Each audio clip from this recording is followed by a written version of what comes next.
Conseil des ministres du gouvernement togolais. Le Conseil des ministres s'est réuni ce mercredi 20 décembre 2023, sous la présidence de son Excellence Monsieur Faure Sozimna Gnassingbé, président de la République. Le Conseil a examiné 1.01, projet de loi, 1.01, décret et écouté 1.01, communication. Au titre des projets de loi, le Conseil des ministres a examiné et adopté le projet de loi portant statut général de la fonction publique. Le statut général de la fonction publique qui ressort de la loi N-2013-002 du 21 janvier 2013 a révélé à la pratique des insuffisances et faiblesses rendant nécessaire de procéder à sa refonte. Par ailleurs, cette réforme du statut général de la fonction publique s'inscrit dans le cadre de la mise en œuvre de la feuille de route gouvernementale 2020-2025, dont l'axe 3 vise à moderniser le pays et renforcer ses structures, particulièrement le projet stratégique P34 centré sur l'attraction et le développement des compétences et des talents dans la fonction publique.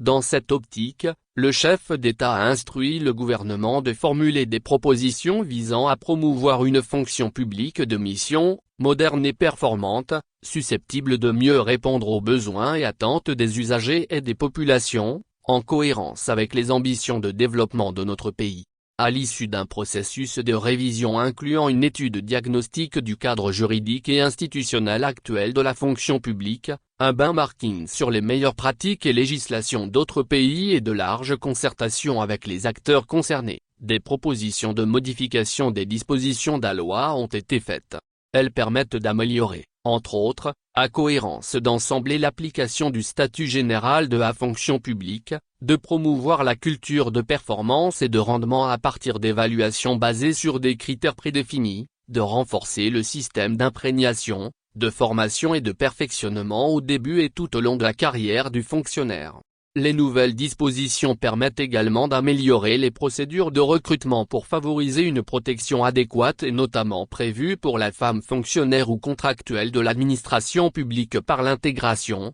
l'extension et l'harmonisation des droits et avantages reconnus à la femme. Au titre des décrets, le Conseil des ministres a examiné et adopté le décret portant attribution, organisation et fonctionnement du Fonds national pour le développement du sport. La loi N-2021-1008 du 7 mai 2021 fixant les règles d'organisation, de développement et de promotion des activités physiques et sportives au Togo a créé un Fonds national pour le développement du sport pour améliorer la mobilisation des ressources financières pour le développement de ce secteur. L'adoption de ce décret vient fixer l'organisation et le fonctionnement de ce fonds qui vise à rechercher des financements auprès des partenaires au développement et des secteurs privés et parapublics, en complément de la subvention d'État et à permettre l'utilisation rationnelle des ressources ainsi mobilisées. Au titre des communications, le Conseil des ministres a écouté une communication relative au Fonds de gestion intégré des ressources en eau, présentée par le ministre d'État, ministre de l'eau et de l'hydraulique villageoise. Le Fonds de gestion intégré des ressources en eau, FONSGR, créé par la loi N-2010-004 du 14 juin 2010 portant code de l'eau est chargé de mettre en œuvre les principes du préleveur-payeur et du pollueur-payeur pour mobiliser des ressources destinées au financement des activités liées à la gestion intégrée des ressources en eau. Elle est alimentée par les subventions de l'État, et produits de redevances, les produits des amendes, les financements ou crédits provenant des institutions de coopération internationale et toutes autres ressources. Au regard des dispositions du Code de l'eau relatives à la taxation des prélèvements des ressources en eau, le chef de l'État a instruit le gouvernement de mener une réflexion pour le cas des ménages utilisant le prélèvement des eaux souterraines par forage pour leur consommation domestique,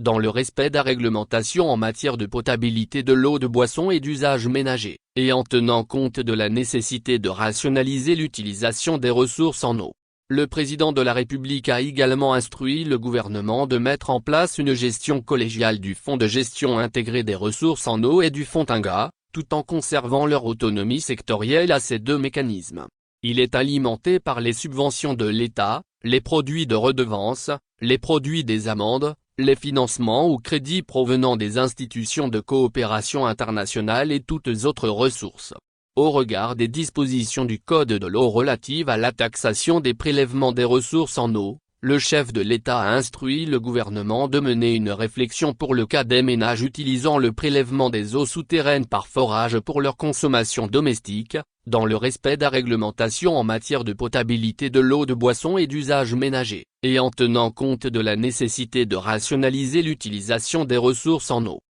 Au titre des divers, le ministre d'Environnement et des Ressources forestières a rendu compte au Conseil des ministres de la participation du Togo à COP28 qui s'est déroulé à Dubaï du 30 novembre au 12 décembre 2023. Deux signatures de convention ont marqué la participation de la délégation togolaise conduite par son Excellence Monsieur le Président de la République, la première pour l'extension de la centrale photovoltaïque de Blita à 100 MW crête et la seconde pour la construction d'une nouvelle centrale photovoltaïque de 62 MW crête à Sokodé. Le ministre du Commerce, de l'Artisanat et de la Consommation locale a rendu compte au Conseil de la bonne tenue de la 18e édition de la Foire internationale de Lomé, du 22 novembre au 10 décembre 2023, qui a connu une très forte mobilisation et une fréquentation largement supérieure à celle observée les années précédentes. Le Conseil a félicité toutes les parties prenantes pour le succès de cet événement. Fait à Lomé, le 20 décembre 2023. Le Conseil des ministres,